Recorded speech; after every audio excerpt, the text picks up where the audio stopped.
Hello students, welcome to my YouTube channel. Please share, like, subscribe and comment. વિદ્યાર્થી મિત્રો ધોરણ 10 પ્રકરણ number 10 વર્તુળ ભાગ 3 ની અંદર આપનું સ્વાગત છે। વિદ્યાર્થી મિત્રો આગળના બે ભાગની અંદર આપણે સ્પર્શક એની સંબંધિત વ્યાખ્યાઓ અને સ્વાધ્યાય 10.1 આપણે કરી ગયા છીએ। હવે 10.2 માં વિદ્યાર્થી મિત્રો જે દાખલાઓ છે જે સમજૂતી છે એ સમજૂતીની શરૂઆત કરીએ છીએ। એનો પહેલો ટોપિક છે સમતલમાં કોઈ બિંદુમાંથી સ્પર્શકની સંખ્યા। સમતલના કોઈ પણ બિંદુમાંથી કેટલા સ્પર્શકો હોઈ શકે। તો વિદ્યાર્થી મિત્રો આ બોર્ડ છે, તમને ખબર છે કે કોઈ પણ વર્તુળ છે એ સમતલના બિંદુઓને ત્રણ ભાગમાં વિભાજિત કરે છે। એક વર્તુળ પોતે, વર્તુળનો અંદરનો ભાગ અને વર્તુળનો બહારનો ભાગ। ટૂંકમાં સમતલના કુલ ત્રણ ભાગના બિંદુઓ લેવાના થશે આપણે। એક કે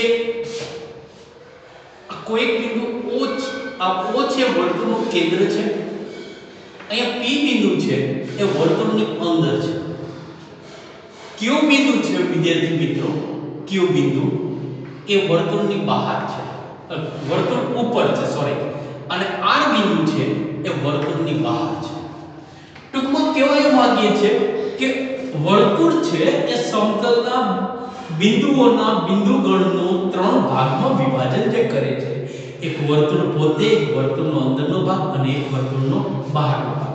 તો ત્રણ ભાગની અંદર સમતલના કોઈ બિંદુમાંથી, કોઈ પણ પ્રકારના બિંદુમાંથી કેટલા સ્પર્શક હોઈ શકે એની આપણે સ્પષ્ટતા કરી છે કે જો અંદરના ભાગમાં બિંદુ હોય તો કેટલા સ્પર્શક દોરી શકાય, વર્તુળ ઉપર બિંદુ હોય તો કેટલા સ્પર્શક દોરી શકાય, વર્તુળની બહાર હોય વિદ્યાર્થી મિત્રો કેટલા સ્પર્શકો દોરી શકાય। અહીં જોઈએ આપણે પ્રયત્ન કરીએ છીએ વિદ્યાર્થી મિત્રો કે મને એક રેખા એવી દોરવાની છે જે કે P માંથી પસાર થતી હોય, તો પ્રયત્ન કરો P માંથી દોરવાનો। જો હું આ કોઈ રેખા દોરું છું ત્યારે P માંથી, તો P માંથી હું P માંથી પસાર થતી કોઈ રેખા દોરીશ તો એ વર્તુળને બે ભિન્ન બિંદુઓમાં છેદે। જો કોઈ પણ રીતે દાખલા તરીકે હું પ્રયત્ન કરું બીજો પ્રયત્ન કરો શરતે કે P માંથી પસાર કરવી હોય તો એ વર્તુળને આ ત્રીજો પ્રયત્ન કરો તો વર્તુળને એ બે બિંદુમાં તો છેદે જ છે વિદ્યાર્થી મિત્રો।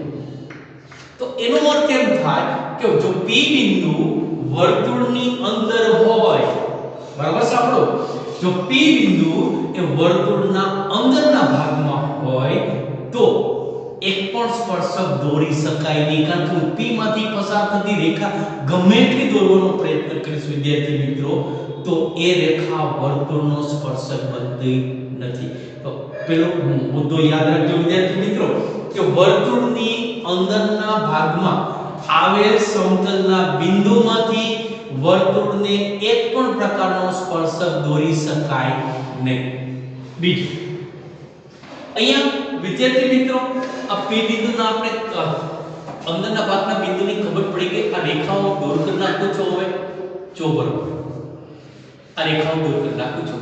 હવે Q બિંદુ છે, બરાબર સાંભળજો, Q બિંદુ એ વર્તુળ ઉપર આવેલું છે, તો વર્તુળ ઉપર આવેલા બિંદુમાંથી સ્પર્શક દોરવાનો, Q માંથી પસાર થાય અને સ્પર્શક દોરવાનો પ્રયત્ન કરો તો વિદ્યાર્થી મિત્રો આ એક સ્પર્શક મળ્યો। આ એક સિવાય આ પહેલા ભાગમાં પણ આપણે ચર્ચા કરી ગયા છીએ વિદ્યાર્થી મિત્રો, એક સિવાય બીજો કોઈ સ્પર્શક મળશે નહીં। પહેલા ભાગમાં આપણે ચર્ચા કરી હતી કે વર્તુળ પરના પ્રત્યેક બિંદુમાંથી એક એક સ્પર્શક દોરી શકાય છે, એટલે કે વર્તુળને અસંખ્ય સ્પર્શકો હોય છે। તો વર્તુળ પરનો કોઈ એક બિંદુ લઈએ તો એમાંથી એક જ સ્પર્શક દોરી શકાય। હવે વર્તુળની બહારના ભાગમાંથી વિદ્યાર્થી મિત્રો વર્તુળના બહારના ભાગમાં બિંદુ R આપેલું છે, જોઈ શકાય છે। R માંથી હું સ્પર્શક દોરવાનો પ્રયત્ન કરું વિદ્યાર્થી મિત્રો તો સૌથી પહેલા હું આ R બિંદુમાંથી અહીં વર્તુળને એક બિંદુ લઈ અને સ્પર્શક દોરું તો R માંથી પસાર થતી રેખા છે વિદ્યાર્થી મિત્રો, અહીં જોઈ શકાય છે કે આ કોઈ બિંદુ A માં સ્પર્શે છે તો આ સ્પર્શક મને A સિવાય દોરી શકાય તો કે A સિવાય R માંથી પસાર થતી રેખા જો જોતા જઈએ R માંથી આર બિંદુ આવવું જોઈએ તો આ સ્પર્શક નહીં થાય. આમ કરતા કરતા અને નીચે આમ ઉતારતા જઈએ વિદ્યાર્થી મિત્રો તો અહીંયા સ્પર્શક દોરી શકાય એમ છે. આ દોરી આર માંથી પસાર થાય. આ આર માંથી પસાર થતી રેખા આ બી બિંદુમાં સ્પર્શે છે. તો વિદ્યાર્થી મિત્રો આ આર એ બહારનું બિંદુ હતું તો એ થી આ રેખા એ આર અને બી આર એ વર્તુળને બે સ્પર્શકો મળી શકે છે. તો બરોબર યાદ રાખો. હવે વર્તુળની અંદરના ભાગમાં આવેલા બિંદુમાંથી એક પણ સ્પર્શક નહીં. વર્તુળ ઉપર જો કોઈ બિંદુ હોય તો એમાંથી એક સ્પર્શક દોરી શકાય અને વર્તુળની બહારના ભાગમાં આપેલા બિંદુ હોય તેમાંથી બે સ્પર્શક દોરી શકાય. વિદ્યાર્થી મિત્રો યાદ કરો રચના યાદ કરો. વર્તુળની બહારના ભાગમાંથી સ્પર્શક આપણે દોર્યા હતા યાદ છે ને. બે સ્પર્શકો દોરતા હતા આ જ રીતે દોરતા હતા વિદ્યાર્થી મિત્રો. અહીંયા વર્તુળ દોરતા હતા અને સ્પર્શકની બે સંખ્યા. હવે ત્યારે પણ તમને વર્તુળ રચનામાં સમજાવ્યું હતું વિદ્યાર્થી મિત્રો કે બંને સ્પર્શકોની લંબાઈ કેવી હોય છે, સમાન હોય છે. તો એ આધારે વિદ્યાર્થી મિત્રો એક પ્રમેય છે, સાબિતીનો પ્રમેય છે ખરેખર, પણ તમારા કોર્સમાં નથી. તો વિદ્યાર્થી મિત્રો હવે એ પ્રમેય છે એ આપણે જોઈએ છે. પ્રમેયનું સ્ટેટમેન્ટ છે એ બરાબર સાંભળજો, બરાબર સમજજો. વર્તુળની બહારના બિંદુમાંથી દોરેલા સ્પર્શકોની લંબાઈ સમાન હોય છે. પ્રમેય 10.2 સ્ટેટમેન્ટ છે વર્તુળના બહારના બિંદુમાંથી દોરેલા સ્પર્શકોની લંબાઈ સમાન હોય છે. વર્તુળની બહાર આપેલા બિંદુ છે વિદ્યાર્થી મિત્રો. બહાર આપેલા બિંદુમાંથી તમે સ્પર્શક કેટલા દોરી શકાય? બે. હમણાં જોયું તે બંને સ્પર્શકોની લંબાઈ કેવી હોય છે? સરખી હોય છે. એવું આપણે સાબિત કરવાનું છે. વિદ્યાર્થી મિત્રો આ પ્રમેય છે એ સાબિતીનો પ્રમેય નથી, માત્ર સમજૂતી છે. તો બરોબર જો તમને આ પ્રમેય સમજાઈ દે એના ઉપરથી અમુક દાખલાઓ પણ આવશે. અહીંયા કોઈ ઓ કેન્દ્રિત એક વર્તુળ આપણે દોરીએ છીએ વિદ્યાર્થી મિત્રો. આ ઓ કેન્દ્રિત કોઈ એક વર્તુળ છે. આ ઓ કેન્દ્રિત કોઈ એક વર્તુળ છે. આ વર્તુળની બહારના ભાગમાં વિદ્યાર્થી મિત્રો કોઈ એક બિંદુ હું અહીંયા લઉં છું P. બહારના ભાગની અંદર કોઈ બિંદુ P લઉં છું વિદ્યાર્થી મિત્રો P. P માંથી દોરેલા સ્પર્શકો આપણે ખબર છે બે સ્પર્શક દોરી શકાય છે. તો વિદ્યાર્થી મિત્રો બે સ્પર્શક દોરીએ છીએ. બરોબર જુઓ આ P થી A જોડી દઈએ. આ P એ પહેલો સ્પર્શક અને અહીંયા B નામ આપીએ છીએ અને PB એ બીજો સ્પર્શક. આ બીજો સ્પર્શક છે. આ બંને સ્પર્શકોની લંબાઈ કેવી છે? સરખી છે વિદ્યાર્થી મિત્રો. એવું આપણે સાબિત કરવાનું છે. હવે વિદ્યાર્થી મિત્રો થોડું પૂર્વજ્ઞાનનો ઉપયોગ કરીએ. આપણે પ્રમેય 10.1 યાદ કરી લઈએ. તમને ખબર છે કે સ્પર્શ બિંદુમાંથી દોરેલી ત્રિજ્યા છે સ્પર્શકને શું હોય છે? લંબ હોય છે. એટલે કે આ OA એ સ્પર્શ ત્રિજ્યા થશે. OA એ સ્પર્શ ત્રિજ્યા થશે. આ OA એ સ્પર્શ ત્રિજ્યા થશે. તો આ સ્પર્શકને લંબ હોય છે એટલે કે આ ખૂણો પણ કાટખૂણો હોય છે. એ જ રીતે આ O થી B હું જોડી દઉં છું વિદ્યાર્થી મિત્રો. O થી B જોડી દઈશ તો આ OB છે એ પણ લંબ હોય છે. આપણે સાબિત કરવાનું છે બંને સ્પર્શકોની લંબાઈ સરખી હોય છે. એટલે કે P થી A અને P થી B નું માપ હંમેશા સરખું હોય છે. તો કઈ રીતે થઈ શકે? જોઈએ, વિચારીએ. અહીં O થી P હું જોડી દઉં. આ O થી P જોડી દઉં છું હું. હવે આપણી પાસે બે ત્રિકોણ બની ગયા. એક ત્રિકોણ OAP અને બીજો ત્રિકોણ OB અને P. વિદ્યાર્થી મિત્રો બે ત્રિકોણ બને છે. આ બે ત્રિકોણમાં આપણે સંગતતા લઈ લઈએ. ત્રિકોણ OAP જોજો બરોબર. ત્રિકોણ OAP અને બીજો ત્રિકોણ છે OB અને P. આ બંને ત્રિકોણમાં જેટલું સરખું છે ને વિદ્યાર્થી મિત્રો આપણે લેતા જઈએ છીએ. હવે જો આના ઉપર કે OA અને OB બંને ત્રિકોણમાં સમાન છે. શા માટે સમાન છે બંને? કારણ કે બંને ત્રિજ્યાઓ છે એટલે કે OA અને OB OA અને OB શા માટે સરખા છે તો કે ત્રિજ્યાઓ છે બંને ત્રિજ્યાઓ છે એટલે કે બંનેના માપ કેવા હોય સમાન જ હોય બીજું કે અહીંયા ખૂણો OAP બરાબર ખૂણો OB અને P શા માટે કારણ કે બંને કાટખૂણા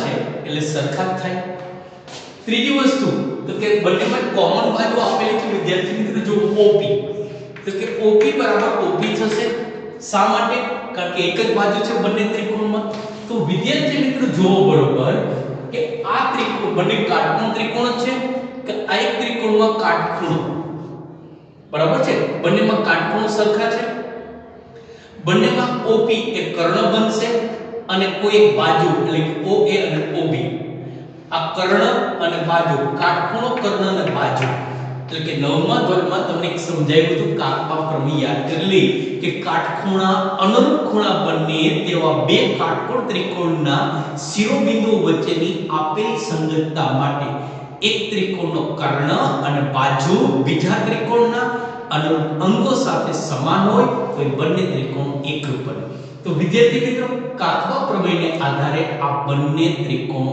એકરૂપ છે વિદ્યાર્થી મિત્રો બંને ત્રિકોણો જો એકરૂપ હોય તો એની અનુરૂપ બાજુઓ અને અનુરૂપ ખૂણાઓ સમાન જ હોય તો અનુરૂપ બાજુની આપણે જરૂર છે વિદ્યાર્થી મિત્રો અનુરૂપ બાજુ તો કે આમાં AP છે એની અનુરૂપ બાજુ શું થશે PB થશે વિદ્યાર્થી PA એની અનુરૂપ બાજુ કોણ થશે PB તો PA અને PB ના માપ હંમેશા સરખા હોય જે આપણે સાબિત કરવાનું હતું એ રીતે સાબિત કરી શકાય વિદ્યાર્થી મિત્રો હવે જો આના ઉપરથી બે વસ્તુ સમજવાની છે કે અનુરૂપ ખૂણાઓ પણ સમાન હોય છે તમારા દાખલાઓમાં જરૂર પડશે તો કે આ A અને અનુરૂપ ખૂણો B કાટખૂણા છે સરખા છે આ ત્રિકોણનો AO અને P ખૂણો અને આ ત્રિકોણનો PO અને B ખૂણો આ બંને ખૂણા સરખા થાય બરાબર જોતા જજો આ બંને ખૂણા ચોકડી માનું છું કે બંને ખૂણાના માપ કેવા હોય સરખા થાય એ જ રીતે A P અને O ડબલ ચોકડી રાખું છું આ ખૂણો અને B P અને O એટલે આ ખૂણો પણ કેવા થાય વિદ્યાર્થી મિત્રો સમાન જ થાય છે તો એનો અર્થ એવો કરીએ વિદ્યાર્થી મિત્રો કે આ OP છે ને OP એ ખૂણા APB અને AO અને B એ બંનેનો દ્વિભાજક બને જો આટલા ખૂણાનું તમને માપ આપેલું હોય તો આ ખૂણાનું માપ મળી શકે ને તમને આટલા ખૂણાનું માપ આપેલું હોય તો આ બંને ખૂણા કેવા છે સરખા છે બીજું હજી એક વિચારવાનું કે આ કોઈ ચતુષ્કોણ બને છે જોતા જજો બરોબર વિદ્યાર્થી મિત્રો આની જરૂર પડશે ચતુષ્કોણ AOB અને P હવે ખૂણો A અને ખૂણો B સામસામેના ખૂણા થાય છે આ બંનેનો સરવાળો 180 છે હવે ચતુષ્કોણના ચારે ચાર ખૂણાનો સરવાળો 360 અંશ હોય આ બે ખૂણાનો સરવાળો 180 થતો હોય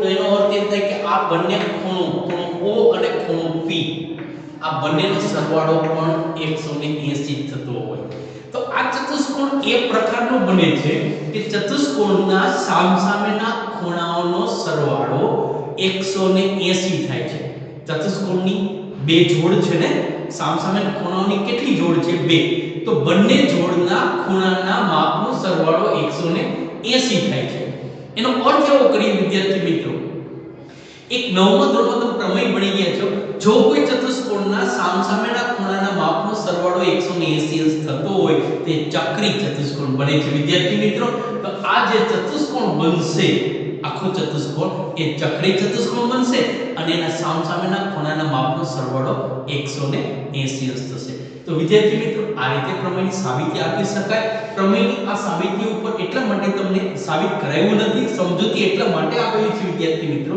કે આ બધી માહિતી છે એનું દાખલામાં જરૂર પડશે આપને ખબર હોવી જોઈએ કે OP છે એ P નો પણ દ્વિભાજક બને છે અને O ખૂણાનો પણ દ્વિભાજક બને છે આ ખૂણોના ખૂણો હંમેશા કેવા હોય છે કાટખૂણા હોય છે વિદ્યાર્થી મિત્રો બરોબર યાદ રાખજો સમજૂતી બરોબર સમજજો આ પ્રમેયને સાબિત કરવું હોય P બરાબર PB તો અન્ય રીતે પણ કરી શકાય પાયથાગોરસનો ઉપયોગ કરીને શા માટે કે આપણે આ આટલો ત્રિકોણ કાટકોણ ત્રિકોણ છે તો આપણે લખી શકાય જો કે OP સ્ક્વેર આ ઉપરના ત્રિકોણ માટે જોઈએ સાબિત કેવી રીતે કરી શકાય છે OP સ્ક્વેર બરાબર OA સ્ક્વેર વત્તા PA સ્ક્વેર લખી શકાય ઉપરના કાટકોણ ત્રિકોણ માટે નીચેના કાટકોણ ત્રિકોણ માટે પણ લખી શકાય કે OP સ્ક્વેર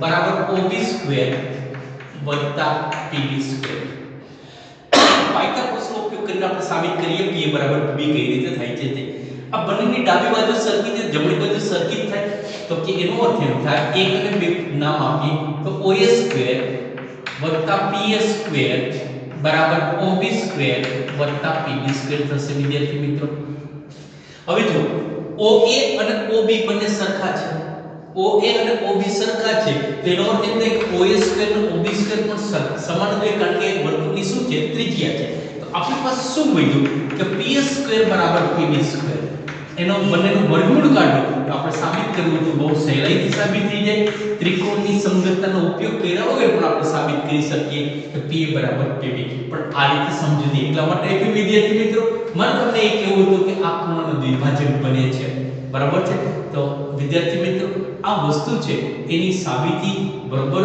સમજો કે જે આપણને દાખલાઓમાં ઉપયોગી થશે વિદ્યાર્થી મિત્રો હવે બે વર્તુળ આપેલા હોય બે વર્તુળ એને સામાન્ય સ્પર્શક કેટલા હોઈ શકે એની શક્યતા કેટલી હોય તો હવે આપણે આકૃતિ દોરી અને એ બાબતની ચર્ચા કરીએ છીએ વિદ્યાર્થી મિત્રો બે વર્તુળના સામાન્ય સ્પર્શક કઈ રીતે હોઈ શકે તો અલગ અલગ બે વર્તુળો દોરી અલગ અલગ પ્રકારના એટલે કે એકબીજાને છેદતા હોય બે બિંદુમાં છેદતા હોય બંને વર્તુળ છેદતા ન હોય બંને બહારથી છેદતા હોય અંદરથી છેદતા હોય વિદ્યાર્થી મિત્રો કે અંદર છેદતા ન હોય એવા અલગ અલગ પ્રકારના વર્તુળો દોરી કારણ કે ટૂંકા પ્રશ્નની અંદર વિદ્યાર્થી મિત્રો આવું પૂછી શકાય એટલે ચર્ચા કરીએ છીએ બરાબર જુઓ કે અહીંયા બે વર્તુળો લીધા છે મેં આ બંને વર્તુળો છે એકબીજાને બે બિંદુમાં છેદે છે તો બંને એવા કેટલા સ્પર્શક દોરી શકાય કે જે બંને વર્તુળને સ્પર્શતા હોય તો અહીંયા જોઈ શકાય છે કે આ પહેલો સ્પર્શક છે જે બંને વર્તુળને સ્પર્શે છે અને આ બીજો સ્પર્શક છે એ પણ બંને વર્તુળને સ્પર્શે છે એનો અર્થ એ છે કે સામાન્ય સ્પર્શકની સંખ્યા છે વિદ્યાર્થી મિત્રો 2 છે જો બે વર્તુળો પરસ્પર છેદતા હોય તો એમના સામાન્ય સ્પર્શકની સંખ્યા 2 હશે